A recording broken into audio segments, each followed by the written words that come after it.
Hay algo con lo que vamos a tener que luchar toda nuestra vida de creyentes, y es la tentación. La tentación es, y de una manera simple, es el deseo, el estímulo de hacer algo en contra de la voluntad de Dios. Eso sería la tentación.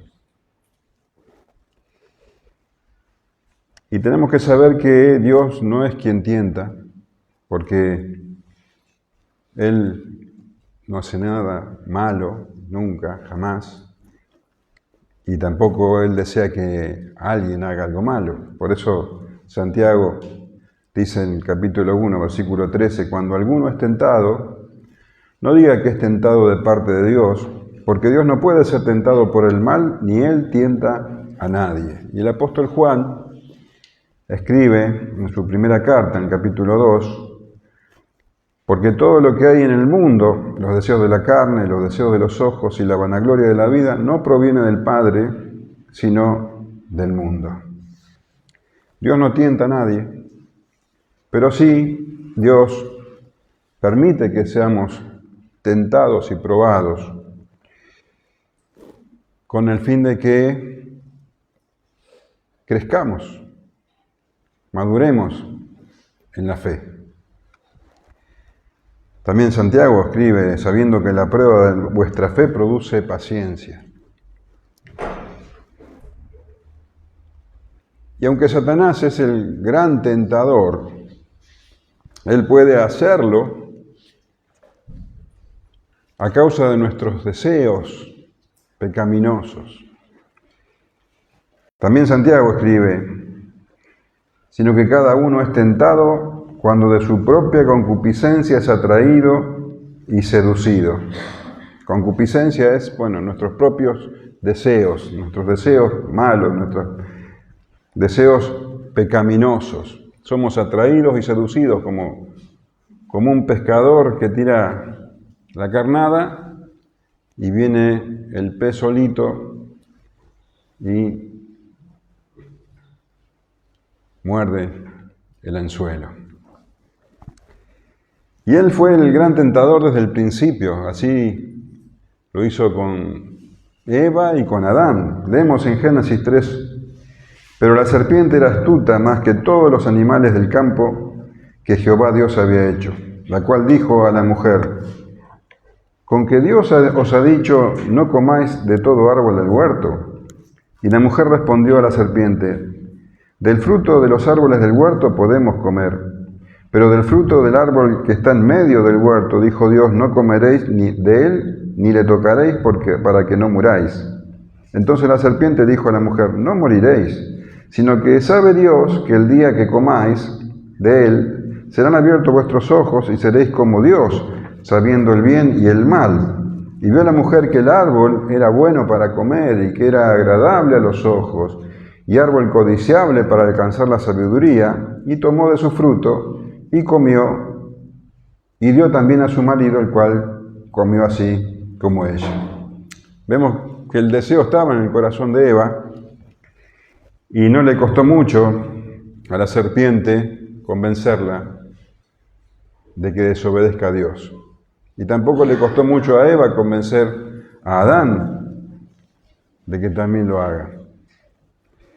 Y debido a esos padres que tenemos, nuestra naturaleza pecaminosa pasó de generación en generación y la tentación es inevitable entonces para todos.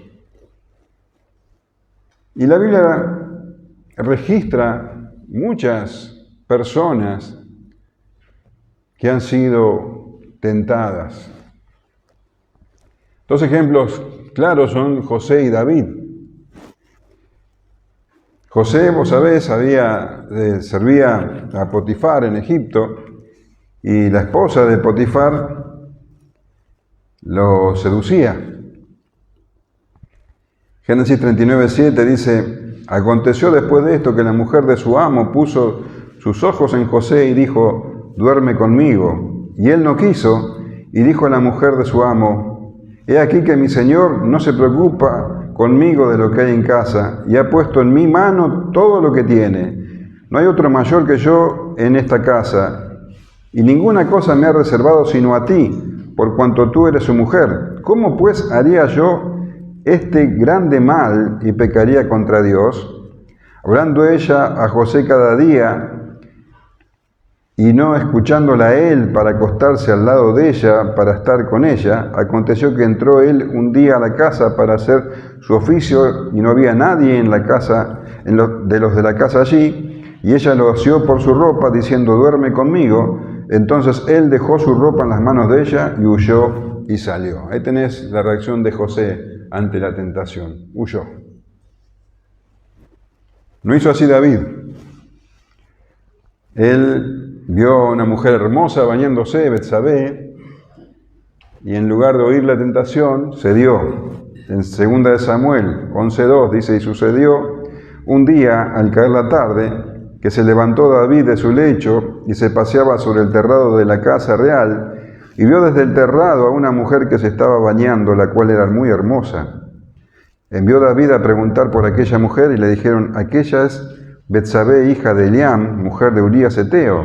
Y envió David mensajeros, y la tomó, y vino a él, y él durmió con ella. Luego se purificó de su inmundicia, y se volvió a su casa. Y concibió a la mujer, y envió a hacerlo saber a David, diciendo, estoy encinta. Y vos sabés que esto provocó, en definitiva, que David hiciera matar al esposo de Betsabé. José resistió la tentación, David cayó en la tentación. Y el pecado no está en ser tentado. Ser tentado no es pecado. El pecado proviene de ceder a la tentación. Así dice Santiago también, 1:15. Entonces la concupiscencia, después que ha concebido, da a luz el pecado, y el pecado siendo consumado, da a la luz la muerte. No es pecado ser tentado. El mismísimo Señor Jesús fue tentado mientras estuvo aquí en la tierra. Esto nos muestra que Él es completamente humano, 100% hombre y 100% Dios. Y precisamente por haber sufrido tentación, es que Él ahora puede compadecerse de nuestra debilidad. El autor de Hebreos escribe en el capítulo 4, porque no tenemos un sumo sacerdote que no pueda compadecerse de nuestras debilidades, sino uno que fue tentado en todo según nuestra semejanza, pero sin pecado. Jesús fue tentado en todo. Sin embargo, la tentación del Señor Jesús era distinta a la nuestra, diametralmente distinta. Porque, bueno, nosotros los creyentes, los cristianos, somos nuevas criaturas, pero estamos todavía presos, por decirlo así, de un cuerpo de pecado. De ahí es que somos seducidos, somos tentados para que pequemos. Satanás quiere que nosotros pequemos para que, bueno, estemos fuera de juego, para que no crezcamos. En definitiva, luchamos por la atracción que el pecado tiene sobre nosotros. Y para crecer en santidad. Luchamos para rechazar el pecado y crecer en santidad. El Señor Jesús, por el contrario, Él es completamente santo, perfectamente santo. Su lucha no era para ser más santo. Su lucha, precisamente, es para dejar de lado la santidad y convertirse en pecado. Todo su ser luchaba en contra de eso. Jesús es perfectamente justo, recto.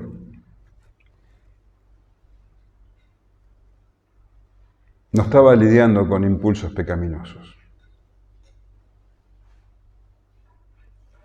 Él estaba luchando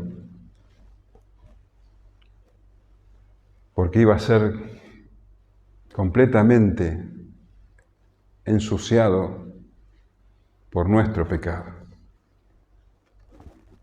Dice 2 Corintios 5:21, al que no conoció pecado, por nosotros lo hizo pecado, para que nosotros fuésemos hechos justicia de Dios en él. Nunca entenderemos la magnitud de la obra redentora del Señor Jesús, nunca. Nunca entenderemos lo que Él tuvo que enfrentar para alcanzar nuestra salvación.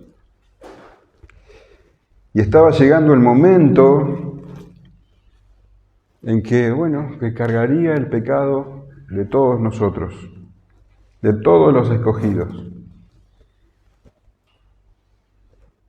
Y esa idea le provocaba rechazo. Y ahora iba a librar la batalla más grande y más desgarradora de su vida contra la tentación.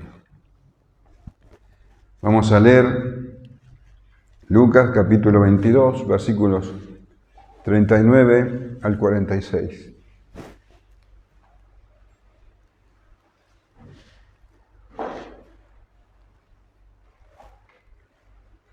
Y saliendo se fue como solía al monte de los olivos, y sus discípulos también le siguieron. Cuando llegó a aquel lugar, les dijo: orad que no entréis en tentación. Y él se apartó de ellos a distancia como de un tiro de piedra, y puesto de rodillas oró, diciendo: Padre, si quieres, pasa de mí esta copa, pero no se haga mi voluntad, sino la tuya. Se le apareció un ángel del cielo para fortalecerle, y estando en agonía, oraba más intensamente, y era su sudor como grandes gotas de sangre que caían hasta la tierra. Cuando se levantó de la oración y vino a sus discípulos, los halló durmiendo a causa de la tristeza, y les dijo: ¿por qué dormís? Levantaos y orad para que no entréis en tentación.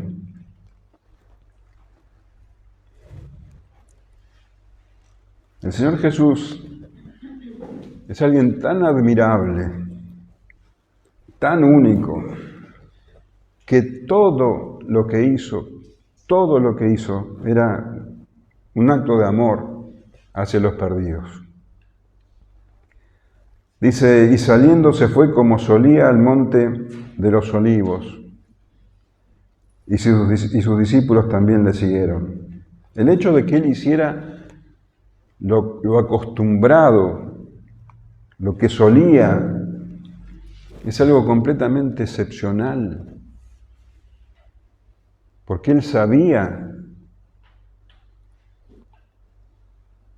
que si iba al mismo lugar de siempre, allí iba a ser apresado. Él sabía que Judas conocía ese lugar. Sin embargo, fue resueltamente allí. Estaba completamente consciente de lo que iba a ocurrir. Y por lo que leemos, todo su ser quería hacer lo contrario.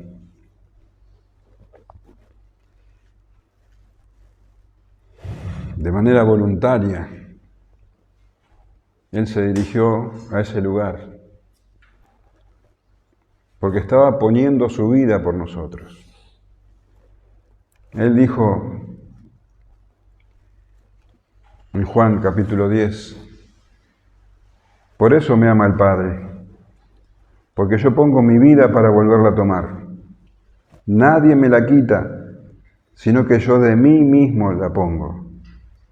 Tengo poder para ponerla y tengo poder para volverla a tomar. Este mandamiento recibí de mi Padre. Así que saliendo, se fue. Juan describe un poco ese camino, dice en Juan 18:1. Habiendo dicho Jesús estas cosas, salió con sus discípulos al otro lado del torrente del Cedrón, donde había un huerto en el cual entró con sus discípulos.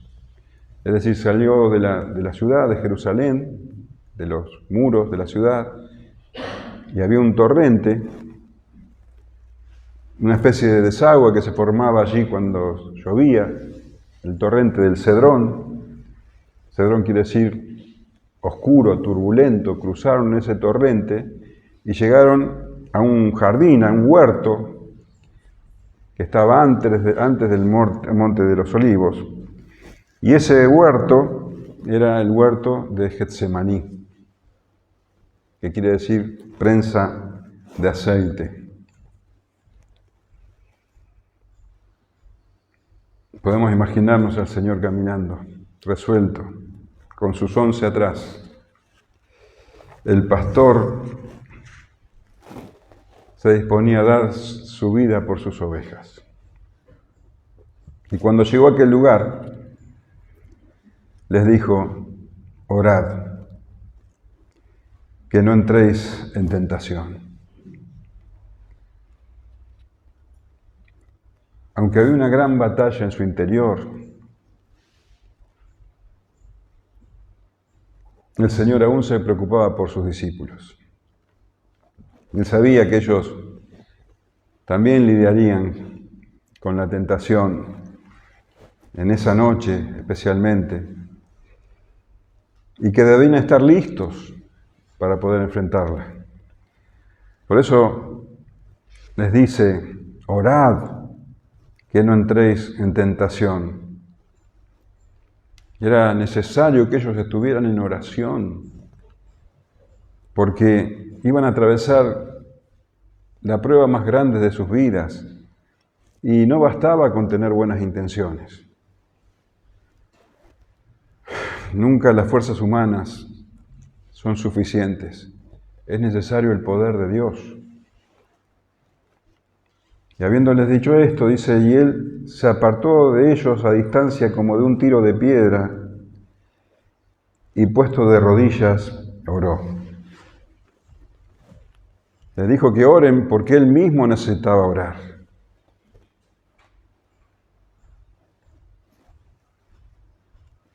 Y aunque parezca increíble, el Señor necesitaba la comunión con el Padre, como siempre, pero también quería la compañía de sus amigos. Esto nos muestra hasta qué punto el Señor compartía nuestras debilidades. Él no solamente sufrió sufrió hambre o sed, dolor, calor, frío. También él necesitaba la compañía de otros. Y hay algo que los evangelios muestran de manera muy sutil, y es que a medida que avanzaba su ministerio, el Señor fue quedándose cada vez más solo. Los primeros que los abandonaron fueron sus familiares. En Juan 7:3 leemos: y le dijeron sus hermanos: sal de aquí y vete a Judea, para que también tus discípulos vean las obras que haces, porque ninguno que procura darse a conocer hace algo en secreto. Si estas cosas haces, manifiéstate al mundo, porque ni aun sus hermanos creían en él. Su familia lo dejó solo. La mayoría de la gente que lo siguió lo dejó solo, dice en Juan 6:66. Desde entonces muchos de sus discípulos volvieron atrás y ya no andaban con él. Y esa misma noche, uno de los 12 se manifestó como traidor, Y unos pocos momentos más, el resto de los 11 lo iban a abandonar, Pedro lo iba a negar. Y él iría solo a la cruz, y estando en la cruz, sería abandonado por el Padre. Completamente solo, absolutamente solo, Él recibiría el pago por nuestro pecado. Y como te decía, Él sentía también la necesidad de la compañía y dice que cuando entró al huerto, dicen los otros evangelios, le dijo a sus 3 más íntimos que lo acompañaran aún más adentro. Mateo 26, 37 dice, tomando a Pedro y a los 2 hijos de Zebedeo, comenzó a entristecerse y a angustiarse en gran manera. De los 11, estos 3 eran los más íntimos, Pedro, Juan y Jacobo. Y les pide que lo acompañen aún más adentro. Y dice que comenzó a entristecerse y a angustiarse en gran manera. Su alma estaba luchando. Y estas palabras, entristecerse y angustiarse, describen ese dolor que el Señor estaba sintiendo. Y Lucas dice, y puesto de rodillas, oró.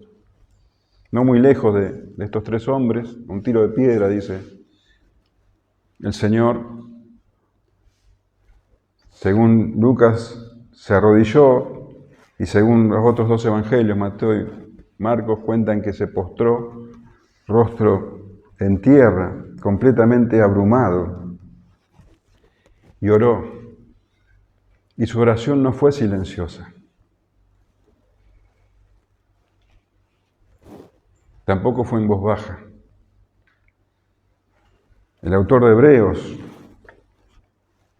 dice así en el capítulo 5, versículo 7, y Cristo, en los días de su carne, ofreciendo ruegos y súplicas con gran clamor y lágrimas al que le podía salvar, librar de la muerte, fue oído a causa de su temor reverente. Esa angustia y esa tristeza se reflejan en la clase de oración que él pronunciaba. Dice que ofrecía ruegos y súplicas con gran clamor y lágrimas. ¿Sabes qué quiere decir eso?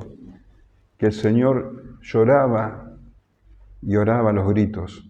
Eso dice, literalmente. La traducción Palabra de Dios para Todos dice así. Jesús oró llorando y suplicando a gritos.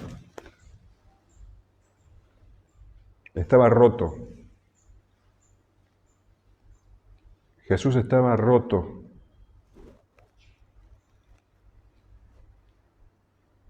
Nunca nos será posible entender el horror que el Señor estaba enfrentando. Le dice a sus discípulos, según Mateo, mi alma está muy triste hasta la muerte.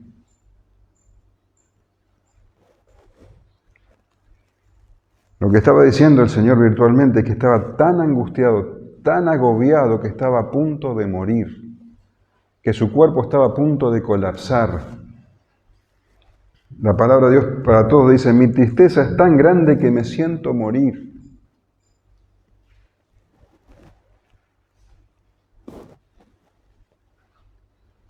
Ahora imagínate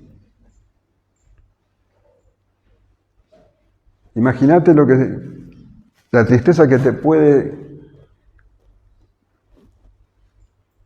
sentir alguien que es rechazado por su gente, traicionado por un amigo íntimo, abandonado por todos, sabiendo que Pedro lo iba a repudiar, que siendo el príncipe de paz, el justo, el santo, iba a ser sometido a un tribunal corrupto, que lo iban a juzgar de manera mentirosa y que lo iban a condenar a muerte. ¿Te imaginas la tristeza que eso implicaría? Pero todo eso que es horroroso no se compara al hecho de que él iba a recibir la ira de Dios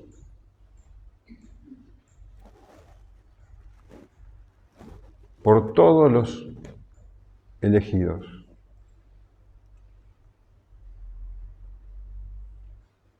Virtualmente iba a ser molido por la ira de Dios. Y su oración dice: Padre, si quieres pasa de mí esta copa, pero no se haga mi voluntad, sino la tuya. Marcos registra que decía: Abba, Padre, todas las cosas son posibles para ti.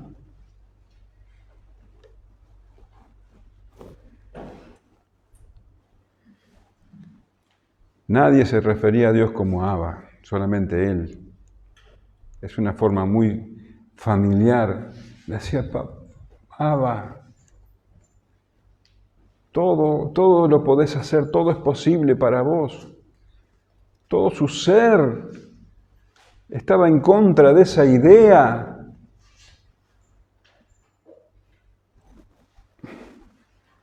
Era intolerable. Sin embargo, él se sometía a la voluntad del Padre. Esa copa que él no quería beber era la ira de Dios. En el Salmo 11:6 leemos: sobre los malos hará llover calamidades, fuego, azufre y viento abrasador será la porción del cáliz de ellos.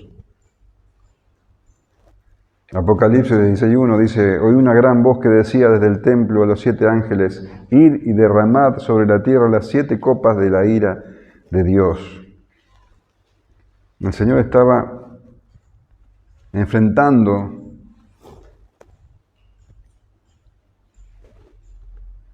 en ese huerto la tentación, y solamente orando al Padre podía resistir. No lo podemos entender, pero tenemos ahí al Señor en su mayor debilidad, horrorizado, destruido, tanto que estaba a punto de morir. Iba a enfrentar los horrores de estar separados de su Padre.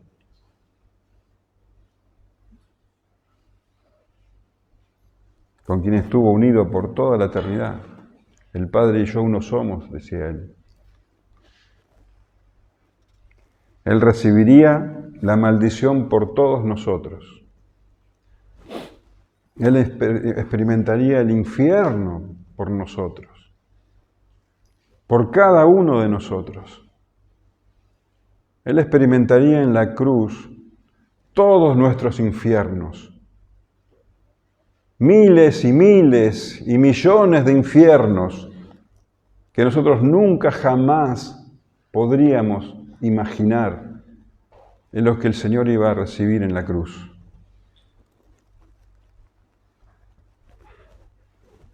Con todo su corazón deseaba que eso no suceda. Si hubiera otra manera, cualquier otra, Abba, todas las cosas son posibles para ti. Aparta de mí esta copa, mas no lo que yo quiero, sino lo que tú. Estaba muriendo de angustia, estaba agonizando tanto que tuvo que venir un ángel para fortalecerlo. Y se le apareció un ángel del cielo para fortalecerle, dice Lucas. Evidentemente su cuerpo estaba a punto de colapsar y necesitó el socorro de un ángel.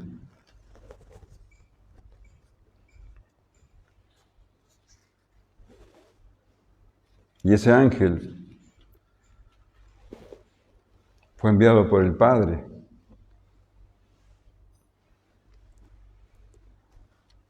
No le sería quitada la copa, pero el Padre le brindó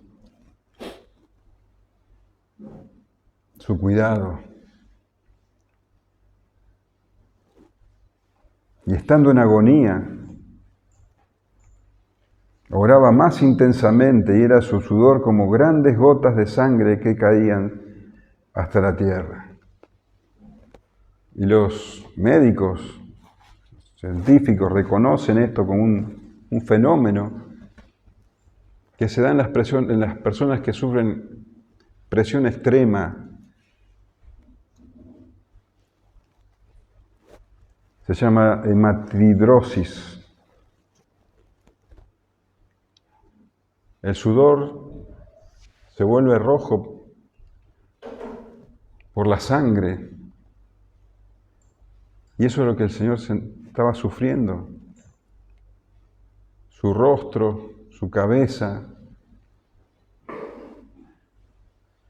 teñida de rojo, manchando la tierra.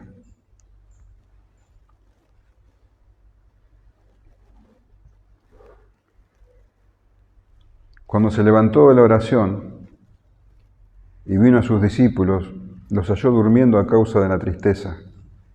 Y les dijo: ¿por qué dormís? Levantaos y orad para que no entréis en tentación. Marcos y Mateo brindan más detalles.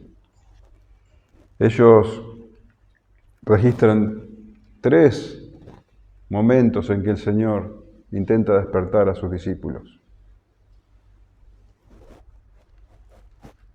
Y esto también nos llena de asombro, porque el Señor, en medio de su agonía, en ese profundo pozo de dolor, Él todavía pensaba en sus discípulos y dejaba por un momento la comunión con el Padre para ir a despertarlos, para que pudieran prepararse para sufrir las tentaciones. Y cuenta Mateo, en el capítulo 26, versículo 40, vino luego a sus discípulos y los halló durmiendo y dijo a Pedro: ¿así que no habéis podido velar conmigo 1 hora? Velad y orad para que no entréis en tentación. El espíritu, la verdad, está dispuesto, pero la carne es débil. Más allá de que había sido un día largo, lleno de emociones tremendas, terribles, la causa por la que se dormía, dice Lucas, era la tristeza. Se dormían a causa de la tristeza. No del cansancio, de la tristeza. Estaban tristes. Y no oraban porque estaban tristes. Habían visto a Judas traicionando al Señor o yendo a consumar la traición. Habían escuchado que el Señor iba a morir, que ellos iban a hacer cosas terribles, y se dejaron vencer por la tristeza. No luchaban.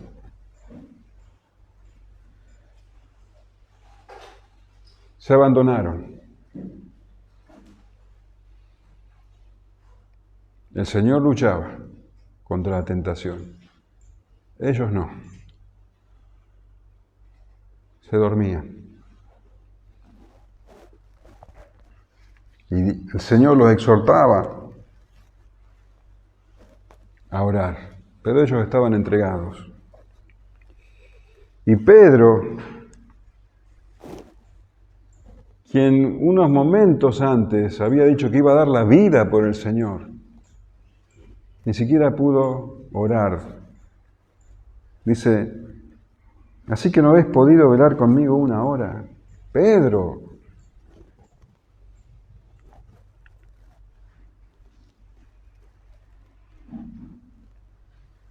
Y dice Mateo, otra vez fue y oró por segunda vez diciendo, Padre mío, si no puede pasar de mí esta copa sin que yo la beba, hágase tu voluntad. ¿Te das cuenta cómo se transforma la oración del Señor? Él ya asume, ya no pide que pase de la copa, que se haga la voluntad del Padre.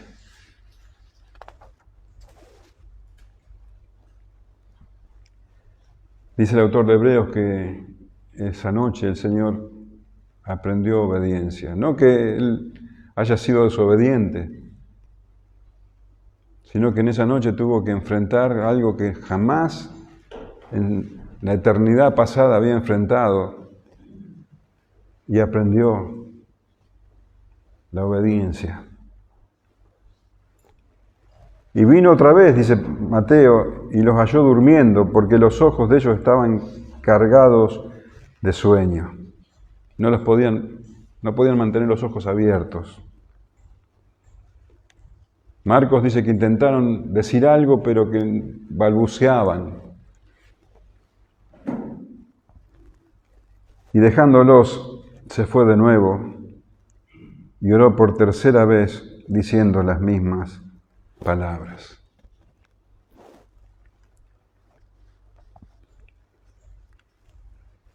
Y cuando se levantó de allí,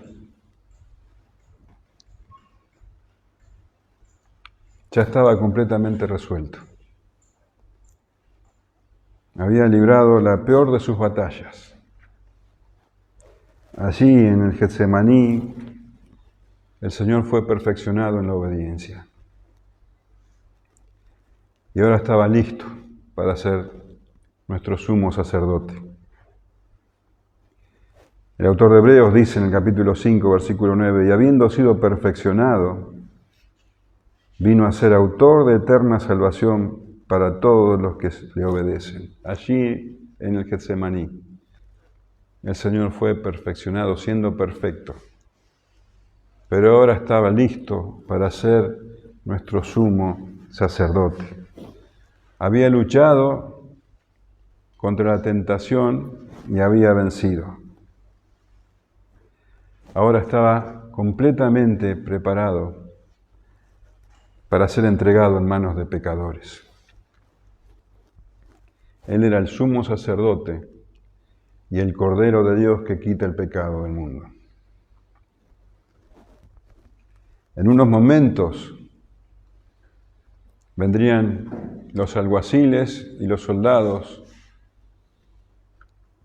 conducidos por Judas el traidor. El Señor sería sometido a un juicio falso, sería golpeado, sería humillado, sería azotado.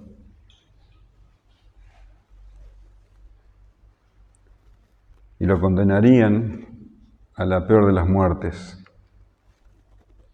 Pero Él ya no derramaría lágrimas, ya no sudaría gotas de sangre. La lucha ya había sido librada y había vencido.